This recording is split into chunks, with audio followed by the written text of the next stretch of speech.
한 주간 뉴스의 중심에 있었던 재계 인물들에 대해 알아봅니다. BGN 후 시간입니다. 정윤영 기자 나와 있습니다. 정 기자, 한진과 삼남매들이 갈등을 빚고 있다, 이런 소문이 있더라고요. 네, 고 조양호 한진그룹 회장이 별세한 지 한 달이 조금 넘었습니다. 네. 조양호 회장은 유언으로 이런 말을 남겼죠. 가족들끼리 잘 협력해서 사이좋게 이끌어 나가라고 말씀하셨습니다. 네, 그런데 조양호 회장의 유언이 무색하게 그룹의 경영권을 두고 삼남매가 갈등을 빚고 있는 것 아니냐는 관측이 나오고 있습니다. 장남 조원태 대한항공 사장이 한진그룹 지주사인 한진칼 회장에 취임하면서 경영권 승계가 원만하게 이루어지는 듯 했습니다. 네. 당시 한진그룹은 장녀 조연아 전 대한항공 부사장과 차녀 조현민 전 대한항공 전무도 동의한 것이라고 설명했습니다. 네, 그런데 경영권 승계에 있어서 삼남매 간 합의가 안 된 것이 아니냐라는 말이 나오는 이유가 뭐죠? 네, 문제는 공정거래위원회의 공시대상 기업 집단 지정 발표가 연기되면서 알려졌습니다. 네. 공정위는 당초 오는 10일 이를 발표하기로 했는데요. 닷새 연기한다고 밝혔습니다. 한진이 차기 동일인 변경 신청서를 제출하지 않았기 때문인데요. 여기서 동일인이란 기업을 실질적으로 지배하는 사람, 이른바 그룹 총수를 말합니다. 공정위의 이야기 들어보시죠. 기존 동일인의 작고 이후 차기 동일인을 누구로 할지에 대한 내부적인 의사 합치가 이루어지지 않아 동일인 변경 신청을 못하고 있다고 소명하였습니다. 네, 앞으로 조원태 회장이 안정적으로 경영권을 확보할지가 좀 의문인 상황인 것 같은데, 이 누나인 조연아 전 부사장과 또 동생인 조현미 전 전무가 반기를 든다면 조원태 회장의 경영권 확보 장담할 수 없는 거 아닌가요?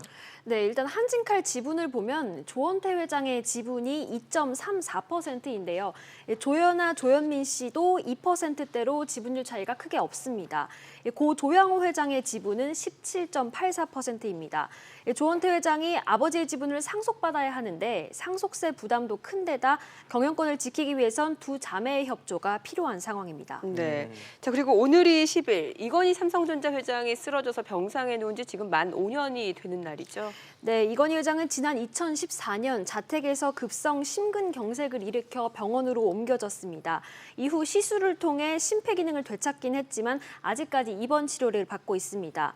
이 회장은 현재 인공호흡기나 특수 의료 장비 없이 병상에 누워 자가호흡을 하는 것으로 전해지고 있습니다. 이건희 회장의 부재 속에서도 이재용 부회장이 경영에 적극적으로 나서면서 존재감을 과시하고 있더라고요. 네, 크고 작은 M&A 등 각종 투자와 인재 영입으로 삼성의 미래 먹거리 찾기에 분주한 모습입니다. 네. 이 2014년 미국 사물인터넷 개발업체 스마트싱스를 인수했고 이후 모바일 결제 전문 기업, 클라우드 서비스 기업 등을 인수했습니다. 이 업계의 가장 큰 주목을 받았던 건 역대 최고 금액인 약 9조 원의 미국 전장 전문 기업 하만을 인수한 것입니다. 이 부회장은 지난해와 올해 대규모 투자 계획도 발표했습니다.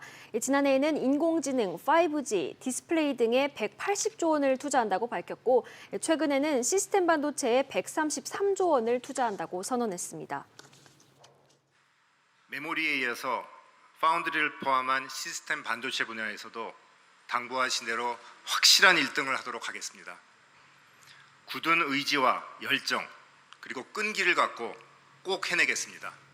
네. 하지만 이재용 부회장 앞에 놓인 상황이 그렇게 순탄치만은 않은 것 같아요. 네, 최근 삼성바이오로직스의 분식회계 의혹을 수사 중인 검찰은 삼성전자 임원에 대한 구속영장을 신청했는데요.